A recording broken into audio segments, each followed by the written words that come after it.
Sophia here, My Great Challenge. Welcome back to my Esty Shop. I'm going to show you actually 6, not 7 items. Well, it could be 7, but I'm bunching 2 together. Let me move the light a little bit because I look like a Dracula. 6 items going in the shop tomorrow, and that would be June 14th on Friday at 5 p.m. So you saw the first one already. This is so cool. This is a hotel bellhop. It's entirely made of solid brass. I put my specs on, and when I purchased it, it was actually broken. Well, it's just like they didn't have the striker in the proper position, but it's a camel. It's entirely made of brass. It's vintage. I can't tell you how old it is, but I think it's probably from 60s, 70s. And you just go like this. So for an office, for a kitchen, you know, when you want to call people for dinner, I think this is really cool. I really like this. I'm almost keeping it for myself, but I'm going to put it up for sale. So the camel itself has a bunch of design on it. It almost looks like hieroglyphics. I think I'm pronouncing it right. I don't know. You see it's on both sides. And again, it's solid brass. It's pretty heavy. A pound. It's exactly 1 pound. How about that? So it's a pound worth of brass. And it's, again, a bell. It's so cool. I love it. It's all one piece. The only thing that comes off is the part right here. So you have to make sure it's tight. And then if you want to disassemble it, you remove the part that's right here. You can remove the bell, and then you can, you know, adjust the striker if you want. But I think it's really cool. So I've seen them before. I've only seen them as camels. I've never seen them as other animals. So I don't know what the significance of it is.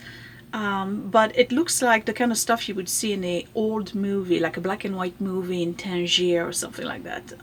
It's really neat. On a desk in a library, you know, if you have like an office, it's kind of vintage looking. Perfect. So that's my little camel bellhop bell. Next item. I've had it for a while, and I'm finally putting it up. It's very heavy. That's the issue. And you know, I try to like avoid heavy stuff because the shipping gets really crazy. This is by Chaparral. It's a 1970s pottery from California, I believe. Arizona or California, but I think it's California. I couldn't really find much on them, to be honest. I tried desperately to find a history of it. Couldn't find anything. I don't even know if they're still around, but it's from this one is from the 70s, and it's the fruit pattern. They had another one that was apples, and I think they had one that was just strawberries. But what is this? First of all, again, very heavy. It's a solid piece of pottery by Chaparral, and it's a baking dish that allows you to make muffins shaped like hearts. You don't have to use this as a muffin pan or even like an egg, like little egg tart things. You can use this on a desk to corral things because it's a little compartment. It's really neat. I actually do like it. It's Chaparral pottery, very unusual.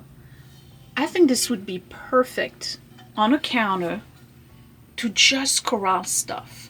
Keys, change, rubber bands, paper clips, like little things that we usually put in our junk drawer. It would be perfect for that. It's much prettier too. So yeah, and they are sought after.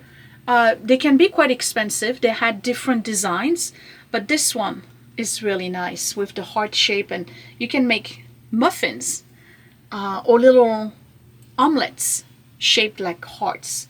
Think about it in terms of like if you have like your in-laws coming or anniversary or anything, and you want to do something special for breakfast. Heart shape little cakes, brownie batters, make little cupcakes shaped like heart, and just put the cream over it. I think it's really cool, but again, it's very heavy. So I know there's some people who collect this Chaparral pottery. So I don't know. We'll see. It's very unusual. I think that people who are looking for unusual stuff may be interested in that. Either you know the brand very well and you've been collecting them for a while, or you look for like very unusual and different stuff that might attract you. It's definitely different. I like it. It's hand painted, beautiful gloss on it, and it's got really barely any damage. There's a little bit of crazing here at the bottom, which I don't even think you can tell on camera. So obviously it's been used. It's got a little bit of scuff on the back here that I wasn't able to remove, but otherwise no chip, no crack, nothing. Chaparral, heart-shaped, heart muffin pan. Really, really cool. Okay, when I come back, 2 more. All right, let's talk pretties. Small, perfect gift. This is another Aynsley, England, fine bone china.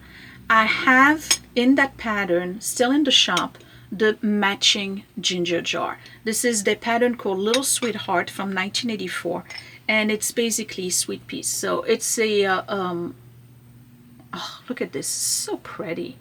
Totally 80s, right? You see the colors, the dusty pink and dusty blue. The sweet peas, and it's a porcelain box with that little optic swirl on it. You can use it as a powder puff. Just put talcum powder or face powder with a little puff in it. It's very delicate, very feminine. It says made in England, fine English bone china, Little Sweetheart, 1984. And Aynsley is a very reputable porcelain maker in England. It has a little bit of a relief on it. It's not hand painted, but it's very, very well made. Let me see if I can give you a bit more close up. Look at this. Isn't that neat? It's so, oh, close up, come on. It is so pretty. So maybe you want to buy this one and the ginger jar. That way you have a little set to put on a dresser, again in an office, or even on a entry table, or by a little coffee table. Have a couple of Hershey Kisses in it. It's so delicate. I feel like if you press on it a little bit too hard, it's gonna crack or something, but it's in perfect condition. Aynsley, Little Sweetheart, porcelain box with the lid. Oh, so cute. Okay, these items, I've had them for years. Probably since I started, and I'm finally putting them up for sale now, which is ridiculous. I don't know why. I guess I forgot about them and they were at the bottom of a box with a bunch of other stuff. These guys, these are Lenox. They're crystal. They call the Amethyst Crystal Collection, and they are tapered candle holders, but they are the 1/2-inch candle. And let me see if I can show you. You see that? It's a very, come on, stay with me, focus. Stay with me. There you go. You see it? It's a very small candle. So the only candle that I can think of that would go well with this in terms of the size is basically the Hanukkah candles, because they are 1/2-inch and they can be long, white candles, but it is so pretty. The color itself is beautiful. They have a bit of a swirl movement here. You see that? And they're both identical. And it says at the bottom, hand wash recommended, Lenox. It still has the little Lenox sticker, and it's a pair. They're very small, they're very delicate. These are not statement type candle holders. You definitely want to put them just on a shelf for decorative item and then put your candles in it. They would look great with lucite candles. You know those clear candles that have the little specks of gold in it? If you can find the miniature lucite candles to go with this, it'd be beautiful. And they look great by the light. You see? They're really nice. They're very pretty. They are, what kind of flower is this? Lotus, maybe? I'm not sure.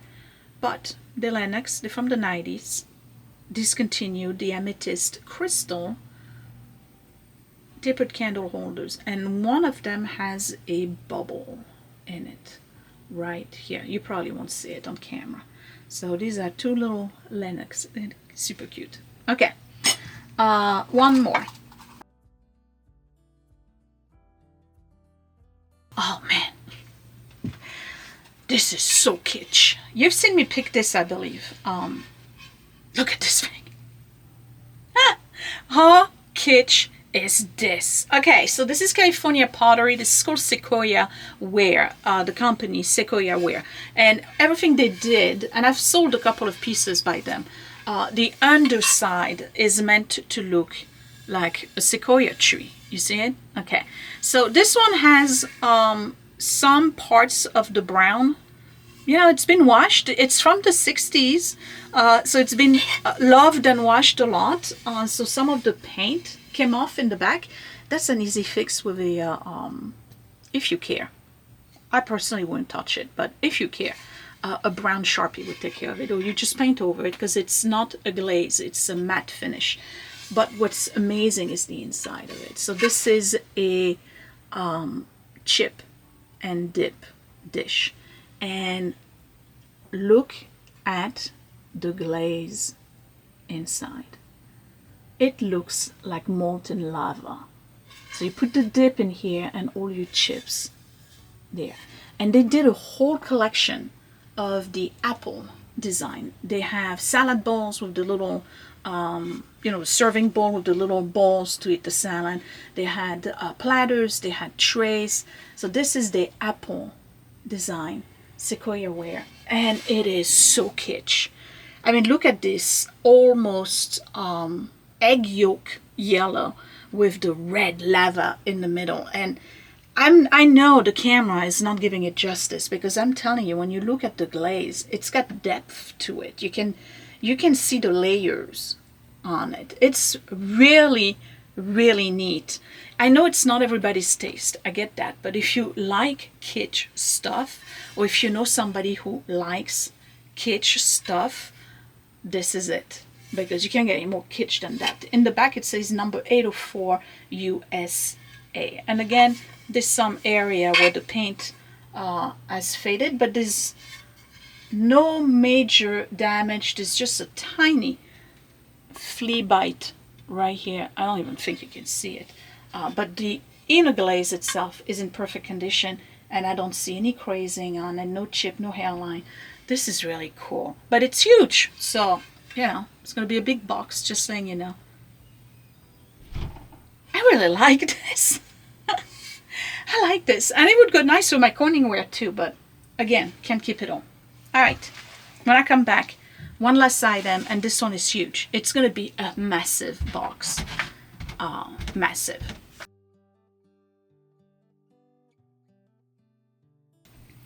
So a few months ago, we discovered Fostoria glass. Well, I've always known Fostoria glass, but we discovered the Navarre pattern, which is like a Baroque floral pattern. And I found another piece, but this one, wow. Okay, so this is a bowl, fruit salad, whatever you want with it. But this one came with its underplate, and it is fabulous. This is from the 40s. So let me put the whole thing down. It's going to be a big box and it's going to be heavy, but I know that I have people who collect that kind of stuff. So the bowl itself. Here's the pattern, which I'm sure you can see. See the Baroque, like against my hair, you probably see it better, right? So it's etched. I see the etch on the back of it. It's got this beautiful scallop and fluted design, and it also has the fleur-de-lis 1, 2, and 3. The other one that I had, the fleur-de-lis was handles. If you remember, it was a smaller bowl and it had handles and feet. This one doesn't. Why? Because it has an underplate or a platter, and you can use them separately. But the platter is amazing. The platter has a repeat of that scallop pattern on the outside, and it has a repeat of the fleur-de-lis 1, 2, and 3. But it doesn't have the design.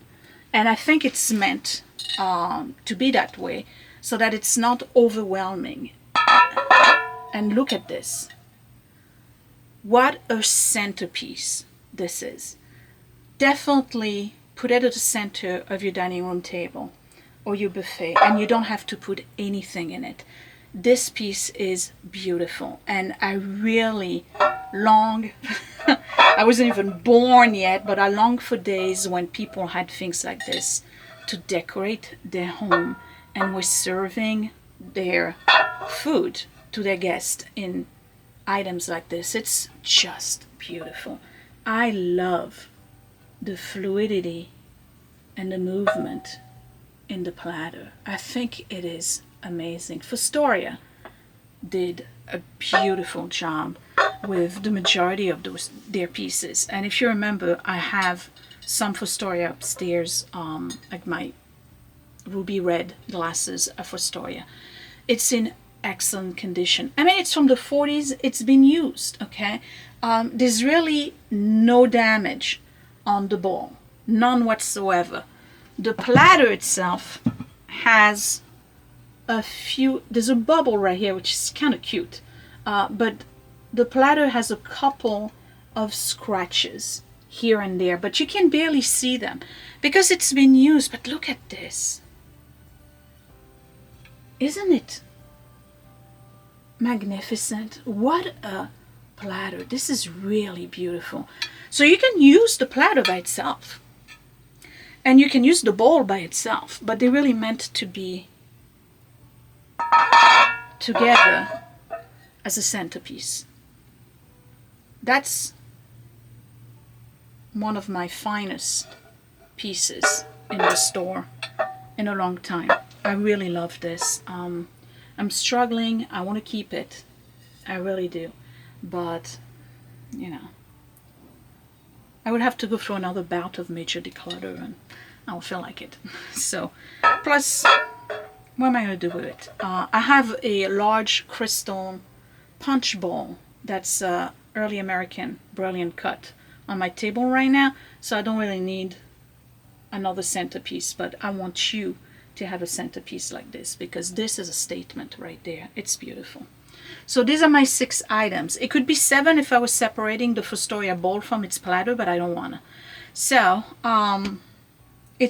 they're all going to be up in the store tomorrow at 5 p.m. The 14th, and probably wondering what would I keep. I would definitely keep this guy because I think this is really cool, and I'm glad I was able to fix it because if you remember when I purchased it at the thrift store, the bell wasn't working. I had to disassemble the whole thing and try to reconnect it. I would keep that. I would keep the Fostoria, and if I had all the room in the world, I definitely would keep this because I love that kind of stuff. Not just because it's pottery, but because it's just so kitsch and original and way out there. It's like, it's the kind of piece that's so out there. Can you imagine yourself Saturday night or Monday night football, and then you have your guacamole in here, and then your chips with all manner of salsa and stuff on it, like, you know, loaded chips. Neat. And again, don't be afraid to purchase pieces that have little damage like this. It gives them age, and then it's easy. This one is easy to fix. You just get like a little bit of paint in a matte finish, or you do it with a Sharpie, but I wouldn't do anything. So I would keep those pieces, and definitely this. Definitely this. So, friendly reminder, this one is going to be a big box because I have to pack it like it's going to the moon.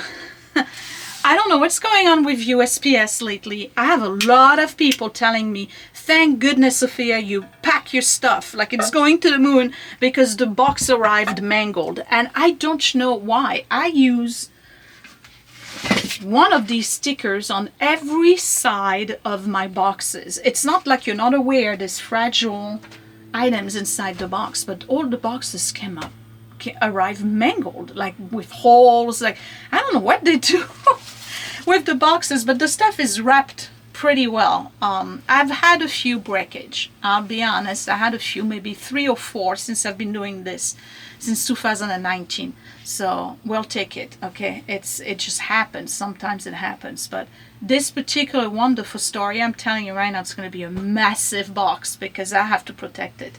I don't want it to be broken when it arrives at your house. So these were 6 items going to the shop tomorrow at 5 p.m.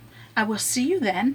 I hope you like those, and it's time for me to go back sourcing because I'm looking at shelves and I'm not seeing a lot of things.